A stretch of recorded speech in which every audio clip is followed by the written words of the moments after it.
Welcome to the Ride This Out podcast, where we talk about how to improve your mental health and strengthen your connection to nature and your community, all through one simple solution: the bicycle. My name is Zach Golding, and I'm a licensed clinical social worker and mental health therapist. I'll be your host as we discuss the power of pedaling.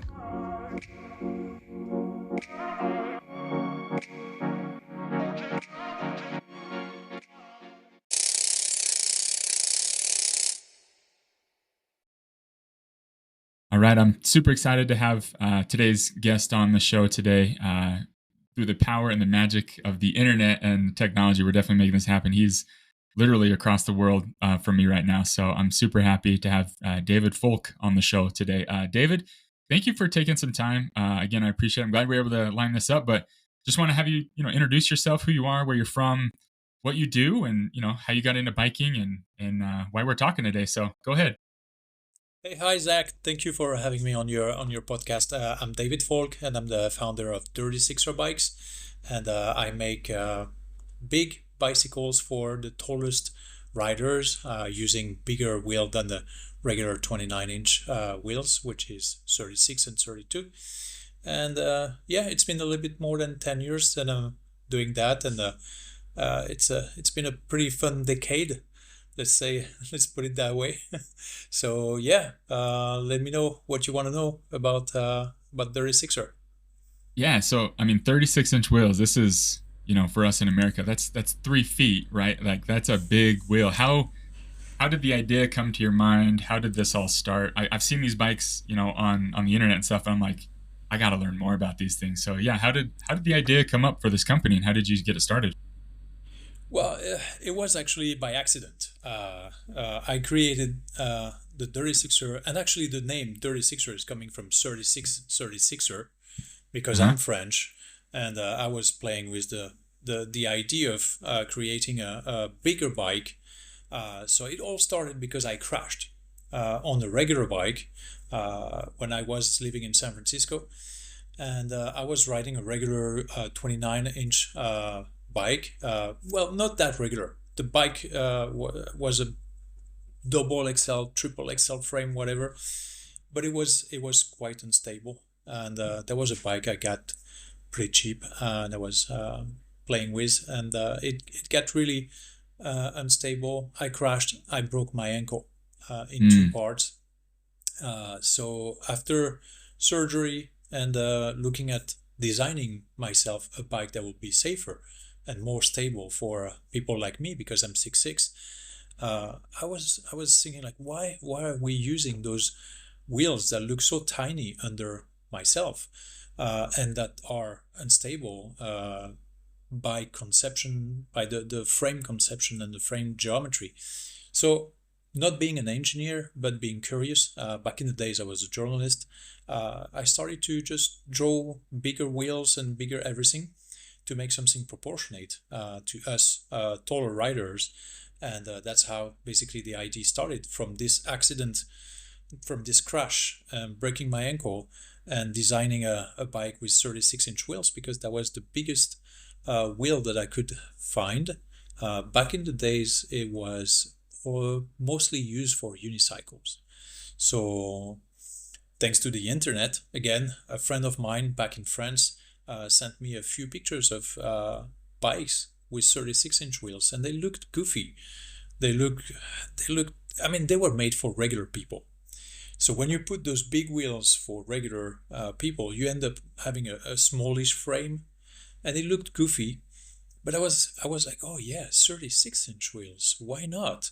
So then I started to draw some stuff and realized that you could make a proportionate bike, something that, if you're like 5'8", 5'9", and you ride a 29er, your bike look proportionate to you. The wheels, the frame, everything look proportionate. Well, like on Photoshop, if you use the tool to expand your bike, your picture, the proportionate tool is going to bring you for 36-inch wheels with a nice frame proportionate to someone who's 6'8", 6'9", 6'10". So that's how I basically started to tinker with the idea. And being in San Francisco, I was surrounded by a lot of custom builders and a lot of legends like Gary Fisher uh, and other other people. So I started to share that idea with some frame builders, and they were like, "Maybe we can make that happen. Maybe not. We think it's goofy. Those wheels are too big. Whatever." And to be honest, back in the days, which is like now a little bit more than 13 years, yeah, the wheels, the rims were heavy, the tires were heavy, and nobody had really started to make a proportionate bike with bigger wheels for taller riders. So it was kind of hard at the beginning to pioneer with this idea. So it took me a couple of years to bring actually the first prototype and start DirtySixer in April 2013 at the Sea Otter Classic. I introduced the DirtySixer, and yeah, it was it was a fun experience, and all those years working on it after. So we can say that it was fun, but not without challenges. So yeah, I was just gonna say that. I'm sure you met a lot of obstacles and challenges in those first few years. What and a lot of people would just, kind of give up or say, it's not worth it. What kept you going? What was that drive to get this going? Uh, well, um, I would say I wanted to bring a solution. I wanted to bring something to create something. Um, because maybe as I was a journalist before, I would always take pictures or write articles on what other people have created. And I hope it's not too egocentric, but I was like, okay, for one time, I want to be the guy who creates something. Yeah. So maybe there was a little bit of that behind it, because as a journalist, again, we're always like witnesses. We're always witnessing what other have created, and actually, I was specialized in a way with cars and motorcycles, and custom cars, custom motorcycles, and I was a little bit envious of this process of creation, like starting from an idea and actually realizing it, which was maybe the first thing, the first idea. But quickly, I actually, as a journalist, I interviewed a lot of tall guys, being basketball players or being just the random tall guy I would cross path in San Francisco, where I used to live.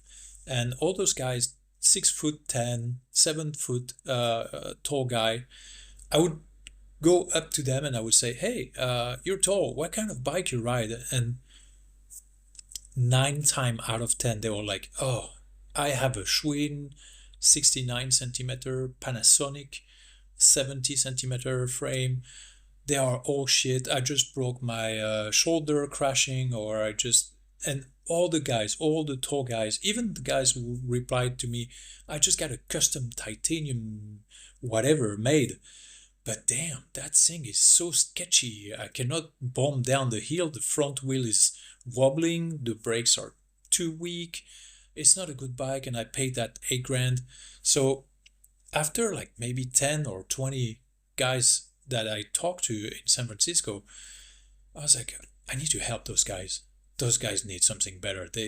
We the tall people, we need to experience biking fast but safe on a bike that tracks, on a bike that brakes well, on something that is safe to ride. So I think that was the second uh, phase of my process. I was like, I want one for me. I want to create something different, but I also want to be able to tell those big and tall guys like, "Hey, stop riding those vintage Schwinn, or stop riding a 700C or 29er bike. It is not working for us. We're too tall. We're too big for those wheels." And also just looking at what happened with kids' bikes. When you take kids' bikes, If you're like 5 years old, they put you on a 12 or 14-inch wheel. If you're 8 years old, boom, you get a 20-inch wheel. When you're a teenager, you get a 26. When you're an adult, you get 27 and a half or 29. But what if you're a bigger adult? What if, like, because the average adult in the US might be 5'10, 5'11, I don't know. But what if you're above average? Let's keep that logic of the wheel diameter growing up when you're a kid, and then when you're a teenager, and then when you're an adult. Let's keep that logic and go bigger. If you're taller, you should have a bigger wheel. And when you just look at the bikes, when you look at regular people's bike, they look cool, they look good. You look at a bike made custom for somebody tall, and that was like a lot of my research for many years. I would dig the internet to find all of those pictures of custom bike made for basketball player, whoever that was, and the wheels look so tiny, and you had a gigantic frame on top of that. Yeah. Because bike builder, they used to do what they could do with the wheels that were available for them. So like maybe 10 20 years ago, there was only 700C and 29ers. So you would have those regular wheels and then like a Eiffel Tower or a scaffolding.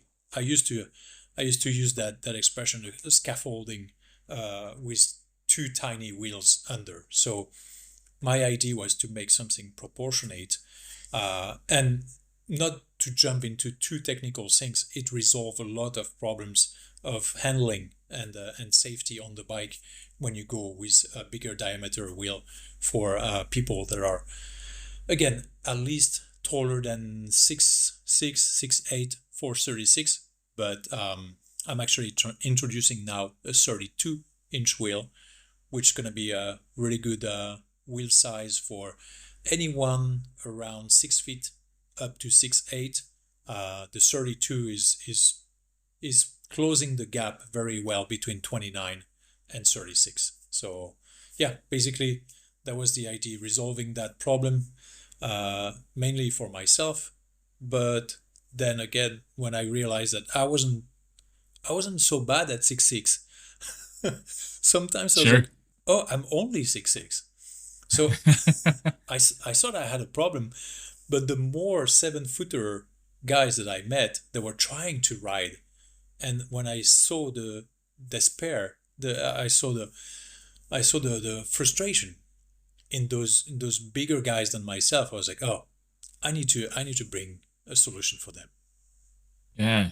Yeah. So talk to us about that. I mean, I'm sure, I'm a little bit of a taller guy. I'm only 6'5", right? So I'm a little bit shorter than you, but still, I felt that. And whenever I get a bike that fits me well, it's just night and day difference. And I just feel amazing on it. So I'm sure, people that are 6'10", 7 feet, once they experience riding on your bike, what's that experience like for them? Have they given you feedback for it? And like, what was that process of getting this out there to people, right? And like, and helping people? Because I'm sure, it's not very commonly well known, this brand or this idea. So yeah, what was that whole process like and your connections that way? Well, so two things to your question. The feedback from customers, if I can jump right on this one, is that was absolutely phenomenal. To also link that to the Utah Jazz, since my tallest customer was, and sadly he passed away, Mark Eaton. So Mark Eaton Yeah. was 7'4", and Yeah. when I met him with one of my bike, and it was inside an hotel in Las Vegas. It was during the retired NBA Player Association annual event in Las Vegas, and he took my bike. He took a DirtySixer, and he went off riding in the hallway of the hotel. So you Uh-huh. can imagine a 7'4" Mark Eaton, who was pretty big guy. He was not skinny like myself. He was 7'4" and pretty big.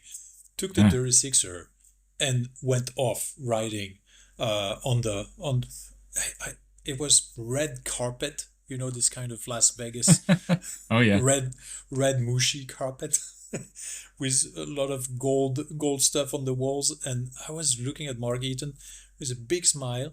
He went off. He came back 5 minutes after, and he told me that sentence that I actually used many times right now. It was, I feel like a kid again.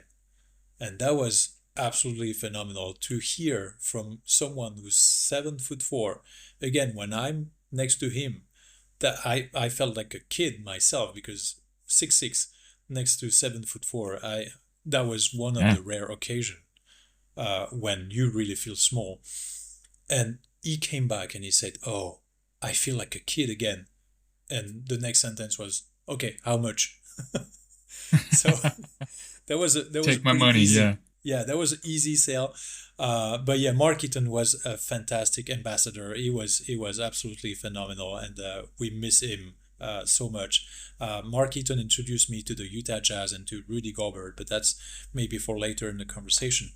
But the second part of your question was how I got those bike out there. It's also related to basketball players, because again, I got the chance, or I made the chance happen to meet a coach, a retired coach named Dale Brown. And Dale Brown was LSU coach, and he was the coach that actually found Shaquille O'Neal. So one of those happy change, or happy right place at the right moment, was when I met Coach Brown. And I just went to Coach Brown and I showed him a picture of the bike, and I told him, "Hey, I think Shaq is getting a little heavy. Maybe you should get on a bike, you know." And thankfully, Coach Brown, that I didn't know very well, had a good sense of humor, and is an amazing person. And of course, or thankfully, my joke was well received, and he was like, "Yes, sir. This bike looked like a good fit, Shaq. Give me your email address. I'll pass on the information for him." Hmm. And yes, 6 months after, I got a call from Shaq, and Shaq was like, "Yo, where's my bike?" That's So awesome. so literally, Shaq called and he was like, "Okay, how much? And when can I ride?" So, Yeah. and that was a long process. So I made a custom bike for him, and went to deliver him at the Turner Studios in Atlanta. And same thing. He When he saw the bike, he was like a kid in front of his first bike at Christmas. You could literally see the Christmas lights in his eyes when he saw the Dirty Sixer. And fair enough, he just jumped on the bike and started to ride in the corridors of the studios at Turner in Atlanta, in the middle of the people that were like screaming and jumping right and left. Imagine Shaq riding a bicycle, a Oh gigantic yeah. bicycle in the Turner Studios corridors. So that was pretty fun too. Yeah. So And he and that was his first time riding your uh, bike. What was his reception? I mean, does yeah. yeah, well, I've seen same some thing. videos of him riding your bike too, and it's amazing. Yeah, so yeah, Shaq was for the first time on a big bike his size, and yeah, he's a very smart and business oriented person. So as soon as he got off the bike, he was like, "Okay, how did you make that? How much Mm. it cost? And can you make a second one? Because I need a second one." Yeah. I So love that it. was pretty cool. And of course, having Shaq uh, really tremendously helped the brand to get started, because once you have Shaq and you can say, "Hey, I make bike for Shaq," and if you're 7 foot tall or whatever, and you feel like the bikes are too small for you, this is what I do, and this is what Shaq rides, so it should work for you too. So It's I so think cool. that helped a lot. Yeah. Yeah. No, that's amazing. And yeah, so I'm from Utah. I definitely love the Utah Jazz. I grew up watching them. grew up watching Big Mark Eaton. Yeah, and that was very sad news to hear of his passing. But um, him introducing you to Rudy Gobert and that experience. I know that Rudy loves to ride bikes as well. He's not on the Jazz anymore, but there was a story that he got all of his teammates a bike. Did he get bikes from you, and he got all of his teammates bikes? Yes, that's correct. So when I delivered Mark Eaton, so actually Mark Eaton ordered a custom mountain bike. And back in the days, my operations was based in Sacramento, and it was really a very small operation. And making a custom bike was a little bit slower than what I would have loved and what Mark was expecting. So I sent him a demo bike, and I said, okay, this is not your bike, but this is a demo bike. It's to ease the delay of the delivery of your custom mountain bike. So this first demo bike, I ship it to him, and he starts riding it, and he loves it. When his mountain bike is ready, I myself I drive from Sacramento to Salt Lake City to deliver his mountain bike. And when I deliver it, he's like, okay, thank you for the loan of the demo bike, but I think this bike should go to a friend of mine. Can I introduce you to him? Let's take the bike and let's go visit him. I was like, okay, well, sure, why not? And fair enough. We go to Rudy Gobert's house, and I'm like, okay, that's where the demo bike is going. Sure, there's no problem. So that was pretty cool to meet a fellow French guy there in Salt Lake City. I remember Rudy's mom. Rudy's mom was there, and she was so freaked out when she saw Rudy jump on the bike and go for a quick spin. She was like, "Are you sure your bike is strong enough for my son?" I was like, "Yeah, don't worry, ma'am. You see, Mark Eaton was riding on this bike for a few months, and it didn't break him. It didn't break the bike, so don't worry. Rudy should be fine." And she told me something that was really nice. She said, when Rudy grew up, I couldn't afford a bike. Every Christmas, Rudy would be asking for a bicycle, and we couldn't afford a bike when he was a kid. But now that he's at the Utah Jazz, and now that he's taller, and I mean too tall for for a regular bike, it's phenomenal that he can finally ride a bike his size, even if he thought it was too late. But that was a really cool moment with Rudy's mom when we delivered with Mark Eaton that demo bike to Rudy, and we sat down with Rudy and little chat about biking and stuff like that, and he said, "Okay, I want a mountain bike too. Can you make the same bike as you did for Mark?" I was like, "Yeah, sure, no problem." And by the way, I think it would be a good Christmas gift for my teammates. Can you actually make 16? Of course, really. Yeah. Yeah, 16 bikes. Yeah, no problem. So that was another challenge. That was another almost a year of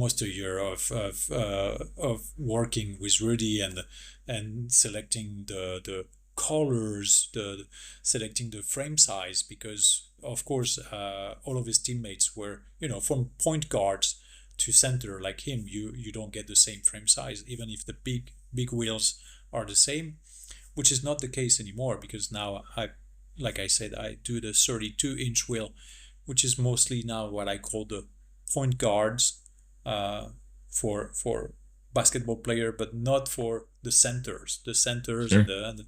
and the forwards, they still get the 36-inch wheel. So yeah, we worked for a few months making that happen. And same thing, I rented a truck, and I drove the truck from Sacramento to Utah again. to deliver those 16 bikes to the Utah Jazz at the facility. That was an epic delivery. I love it, and that's so. I remember seeing videos of that and hearing about it, and that just made me love Rudy that much more, man. Like he's Yeah, such a cool dude. That's awesome. What a cool yeah, story. That's absolutely. great. He's nice. He's a super nice guy. Yeah, and so uh, I'm reminded. I don't know if you've seen just kind of side, but on topic a little bit. Reggie Miller. He's big into the biking scene. Retired basketball player, and he's probably 6'8" or something. But I think he rides for, yeah, 6'8", 6'9", a little bit taller. But I was listening to something he was saying, or read something that getting on a bike after he's retired has definitely changed, like his mental health, his physical health, just staying involved, staying active. And I heard him say this story. He's like around a bunch of other retired people, and they were asking him like, "Man, what are you doing to stay in shape?" He's like, "I'm riding a bike. I'm on a bike. Get on a bike, right?" And so I love this idea of staying active into your older age, because um, I'm definitely feeling that I want to stay active. I want to stay in shape and doing those things, and riding a bike has definitely helped with that. A lot of lower impact, still able to move and different things. But so I think that that's such a cool service that you're providing. Like you said, that inclusivity. I'm all about getting everyone on bikes, and we don't really think about those tall, bigger people. And when they get to that stage, they're not able to enjoy that much. So, what a great service. So that's my question for you is like, what have you found, like, for your own self, or for your customers as well, like the mental health benefits of it, the physical health benefits of it, and just like the overall wellness. How have you, as you've been riding, as you've been helping people ride, what has that done for you? Yeah, so there's two folds to that answer. First, to address Reggie Miller. So Reggie, that I never met, but I've been in contact with him, and I sent him a demo bike. So he had been like maybe 2, 3, 4 months on a mountain bike, on a DirtySixer with 36-inch wheels mountain bike, and he loved it. Actually, there's a video of him like trying to pop a wheelie uh, in a parking lot. So the thing with Reggie Miller is that, and I guess it's true for most of retired athletes, it's a really hard phase when you've been in such an intense and adrenaline driven uh, lifestyle for so many years, when you're competing for so many years. So when retirement happened, I guess that for those guys it's a really really hard period, because they kind of lose all of this adrenaline rush, the community, all of the traveling they are doing. So I can only imagine that. I'm not a retired athlete, and I've been playing basketball, but back in the days when I was like 17 in France, and I was bad. I was such a bad basketball player. So that's it. You can be 6'6", and people ask you, "Oh, you play basketball?" And yeah, yeah, Yeah, really bad, very bad. sure. But for those pro athletes that have been like for maybe a decade or more in this intense environment, retirement can be really hard for them. And for Reggie Miller, I think he found the way to channel all of this. How can I say that? When he's missing, when I can imagine like a pro athlete being retired and he's missing all of this adrenaline and the competitiveness. So jumping on a bike for Reggie, and I imagine for others, and actually you can see now Reggie is also competing in bicycle race. So Yeah, I think that's a very good thing for them to be able to not cut totally with this physical adrenaline and community that you can find in a competition. So it's not anymore on a basketball court, but it's on a bicycle race. So you have your teammates, maybe you have this adrenaline, you have the competition, you have the spirit of like beating others, maybe. Yeah.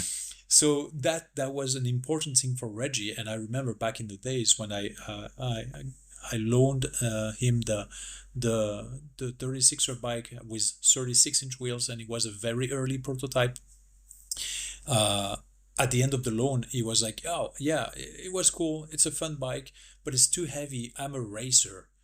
I Sure. want something super light, and I want a bike that I can win, Yeah. race on." And I was like, "Yeah, Reggie, it's my maybe prototype number 4. It's not really refined. It's not the lightest bike. It's not a race bike. So I understand you very well, but this is give me a couple of years." And actually, I just got back in touch with him because with the 32, so with the 32-inch wheel, it's definitely a better bike for him than the 36. Because Reggie, I don't know if with age he lost a little bit, but I think he's now closer to 6'6", 6'7", rather Mm, than 6'9". sure. So 32-inch wheels will be perfect for him. And I'm actually preparing a gravel bike and a mountain bike with 32, with light rims, carbon fiber rims, light tires, titanium frame. So that's going to be a much more capable race bike for Reggie Miller Yeah. and other people who want to race on a bike that brings a bigger wheel, more proportionate stuff to them. Around, if you're around 6'5", 6'6", I mean maximum 6'8", 6'9", the 32-inch wheel will be a much better race bike than the 36 could be, because again 36 it's bigger in all aspects. But to jump on the second part of your question, the feedback and the experience that customers brought me after riding their bikes. I think one of my customer is north of 8,000 or now 9,000 miles on his bike. And Wow. yes, again, when you're 6'9", 6'11", 7'2", and you're overweight, which sometimes is the case because, again, when you're talking about low impact, and I mean, of course, the best sports for us tall or maybe heavier guy is swimming, but not Hmm. everybody can swim, or not everybody has a pool or a city that provides access to an Olympic pool or whatever. So biking is really good to take care of yourself, take care of your body first. And I have numerous customers who started biking on a DirtySixer as overweight. And I'm not going to put any numbers, but I think one of the heaviest customer was 450 pounds. And I loved it when a year or two after, because I try to keep in touch with them, sending them regular reminder like, hey, a bike need to be maintained. When was the last time you you brought it to your bike shop to have it greased or check all of the bearings and all that? How are you doing with the bike? How is the bike doing? And those guys replying to me, oh, I lost 80 pounds. I lost 100 pounds. I love the bike. Actually, one of the things Mark Eaton told me was like, I find all of the excuses possible to jump on the bike. And I tell my wife, oh, I'm going to get a coffee or I'm going to get some pastries or whatever. So some of the customers are like finding a new way to just, or new any excuse to get on the bike. And after a couple of years, they report back and they tell me, oh, I'm 80 pounds down or 100 pounds down. So So that's cool. that's phenomenal. I mean, it has to start somewhere. I'm sure the physical benefits are also benefits that involve, in the mind also. So that's pretty cool feedback to have when I get back in touch with the customers. Yeah. Yeah, no, absolutely. And I've talked to a lot of people in life and on this show, and same same concept, right? You start riding, and that leads to so many other life-changing habits, and all those little habits form who you are, and your whole mental approach, and just being more present, being mindful, and being in the moment. And that's one thing I do love about your bikes, David, is as I've been looking and watching different videos, and is that they are just kind of it's an everyday ride. It's not like you have to get geared up and put on special shoes and put on the racer helmets and all that. And there's a Oh place for no. that, sure, right? But just to get on and like not be intimidated and and feel like a kid again. That's so important, is to just to ride. Yeah, absolutely. So, I mean, being French, I've seen my family riding bikes, just to get out of the house and do some groceries. And I, I I often try to oppose the idea of biking equals Tour de France, Mm. because I was Hmm. never a fan of Tour de France, I have to admit. When I was a kid in the summer and the Tour de France was on TV, uh, some some of my family were like, "No, no, we're watching the Tour de France. Shut up! Don't move. Don't go out." I was like, Hmm. "No, no, it's sunny outside. I want to go out and ride my BMX." And they're like, "No, no, no, shut up. Stay. We are watching the Tour de France. We are watching Bernard Hinault. We're we're watching those guys." And I was like, "Nah, it's not fun. I don't want to watch Yeah. them riding. I want to ride myself." So I was never into Tour de France, and not so much into racing. And one guy I love, that I never met, is he was actually is still the founder of Rivendell. And Hmm. Rivendell founder is Grant Peterson. And Grant Peterson wrote a book that is named Just Ride. And I love this book, and I appreciate what Grant has been doing. I never had the chance to meet him in person, to tell him that, but he's inspiring me since the beginning of DirtySixer, because yes, I want the bikes to be able to be ridden in your normal clothes, normal shoes. You don't need to get those spandex or those fancy, expensive clothing. Just use what you have and go out for a ride. And in California, in San Francisco, where I used to live, it's a lot of fashion about cycling. Sure. And people love to dress, and I can understand that. It's the spirit of the community. You feel like you part of a group. You dress the same. Why not? But it's really not for me. And my bikes are more like, take it to go out, grab a coffee, to visit your friend, to do whatever you want, go for commute to work, go on a weekend bike packing if you want, take a tent and go sleep in the woods with your bike. You can ride anywhere on the asphalt, on a fire road, on a single track. I like those bikes to be able to do a little bit of everything. So that is why I called my first bike the All Road. So it's made for all roads. So and of course now you have to get into more specific uh, segments of the market. So of course I love mountain biking. I will always go for a mountain bike ride rather than a road ride. I'm not very comfortable on the road.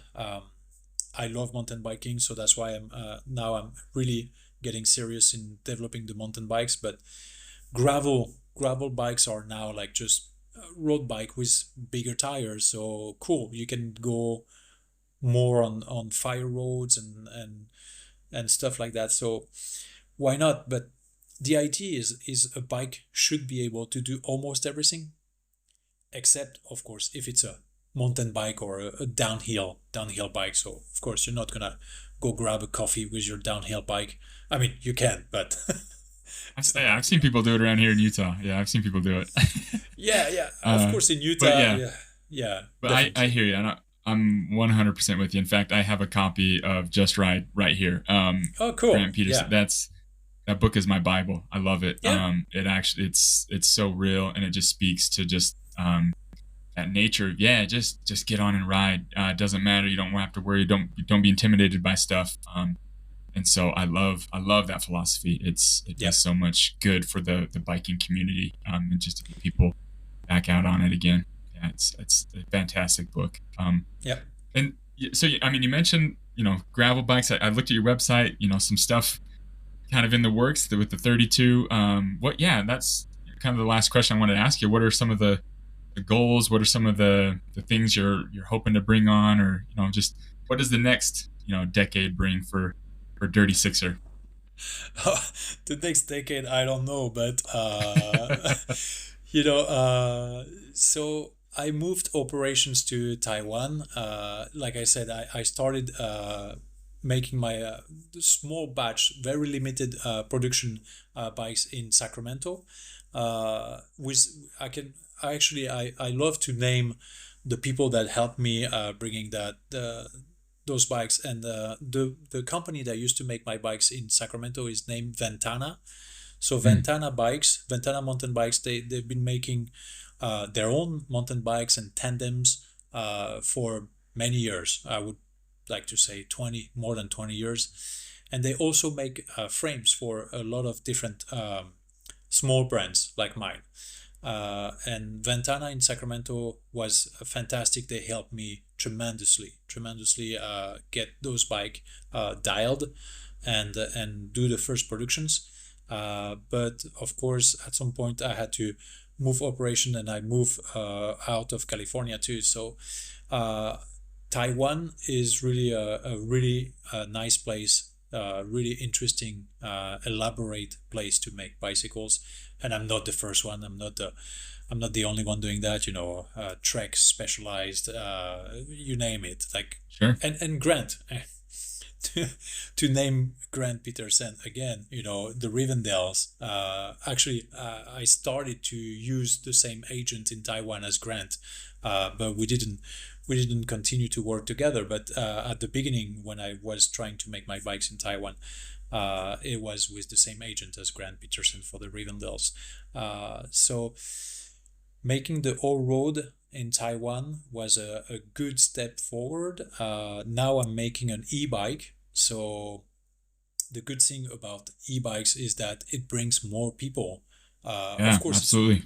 it's more expensive. So it's not like it can bring more people because of the price point. But as a solution for somebody that has been out of a bicycle for 20, 30 years, someone who might be a little bit overweight, having the help of an electric motor is a tremendous advantage to get back on a bicycle and not get tired or discouraged. It's really a fantastic help, and I will never see that as cheating, because of course you have like purist cycling community saying, oh, but an e-bike, we don't like e-bikes on the trails, or it's cheating, whatever. you know don't give me that. I'm French. Tour de France, they've been cheating in the Tour de France for Yeah. longer than you can imagine, and electric motors has been in the Tour de France also. So you know electric bikes are phenomenal. I love the idea of bringing electric bikes to more people, because the more we're gonna be on electric bikes, the more the cities, the more the countries are gonna be realizing that they need to make room for bikes and bike Yeah. path, and reduce the amount of space that is given to cars. And I'm not like a totally anti-car, but you know, if we could have maybe maybe at least half of the space that cars are taking given to bikes and bike trails and bike path, that would be a tremendous help for people and for health. Because again, when you're on a bike, you're not in your car, you know, uh, spinning around your ideas and your problems. You're on a bike, you're outside, you're breathing fresh air, you're exercising, and it's a much better way of transportation for the mind and for the body. So e-bikes, the 36er, I'm working with Bosch to make this new 36er, and it's coming with 32-inch wheels, again for uh, point guards, and 36-inch wheels for the forwards and the centers. So that is the bike we're producing right now. Should be delivered at the beginning of 2025. The Gravel 32 is also going to be produced very soon. I will introduce a mountain bike in 32, hardtail and a full suspension. And there's going to be also on the mountain bike side, there's going to be a regular and a e-bike version of those bikes. So that is actually that's a lot of that's a lot of work, and that's a lot of things to do already. So we'll see if I can squeeze all that in 2025. But that leave 9 years out of your questions. So for the next 9 years, I don't know if I'm going to be able to rest after launching those 3 or 4 new models. But yeah, that's definitely the plan, because I know that 32 is a such interesting wheel size for a lot more people. Like you're 6'5", and I think even people that are 5'11", already riding a 29, if they are curious about feeling the advantages of the 32, because of course with the bigger diameter you have a little bit of weight penalty. Of course the wheels are going to be a little bit heavier than the 29 because there's more material, but the bigger wheels, they roll over rock and roots, and it's much more easy ride. You can go faster with less skills. Let's put it that way. Oh, for sure. Yeah. If you're on a bigger wheel, you can float over rock gardens, roots. You don't need to be that skilled on a 29er or 27, 27 and a half. You don't need to be that skilled to go through the same area or the same trail conditions. The bigger wheel, the 32, is going to be definitely faster. It's going to be more comfortable. It's going to be safer because it tracks really well. You don't wiggle right and left with the 32. Of course, the 36 has even more of that effect, but it has also more penalty in terms of weight and also in terms of height. To really appreciate the 36-inch wheels, you really need to be 6'6" or 6'7" and up. 32, I think at 5'11", 6 foot tall, you will definitely feel the advantage when you ride the 32 compared to 29. So we'll see, but we have 9 years left on the program. No, I exciting. And I think,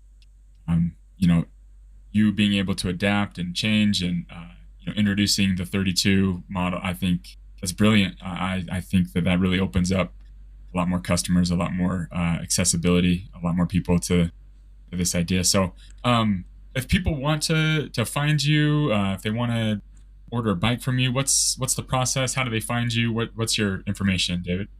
Oh yeah, it's easy. I mean, the DirtySixer, of course, the website, DirtySixer, dirty, like if the bike is dirty, and Sixer, like the number 6. It's not related to the basketball team. I had this the Sixers, the 76ers, yeah. Yes, I had early on people asking me like, why is it related to the basketball team, the 76ers? But no. So DirtySixer, the website, Instagram, Facebook. I'm not anymore on Twitter or TikTok or whatever. I'm trying to take a break from social media, talking about mental health. This is Absolutely. one of the very difficult thing, when you're an entrepreneur and you're by yourself, trying to do everything. Social media is so much time consuming, and so Yeah. if you want to contact me, the best is through email from the website, or the email is on Facebook and Instagram. So dirtysixer.com for the website. If you type DirtySixer on Instagram or Facebook, you'll find it too. So pretty easy, and I'll be the one replying to the emails. Well, yeah. And I think that, again, that speaks to the small business growing into a bigger business, but I respect that hustle, the entrepreneurial spirit that you have, and everything that you're doing. So keep it up, David. This is Thank you. awesome stuff. And, not only has it benefited your life, which that was the motivation, but, you've seen the ripple effect and how it's inspired and helped so many people. So, Yeah, uh, definitely, definitely. keep it up. I love it. I love it. And again, thank you again for taking some time. I know you're a busy guy and everything you got going. So I greatly appreciate you Oh, sharing some thank you. stories and sharing your experience. Yeah, thank you for your patience, Dak. I know I was very late to reply to your emails. Sorry about that. It's all good. Hey, everything happens in its own due time, right? Just like nature. It just happens. It's all good. So I Right appreciate on. it, David. Well, you have a great day, and we'll definitely stay in touch. Okay. Thank you. All right. Have a good day too.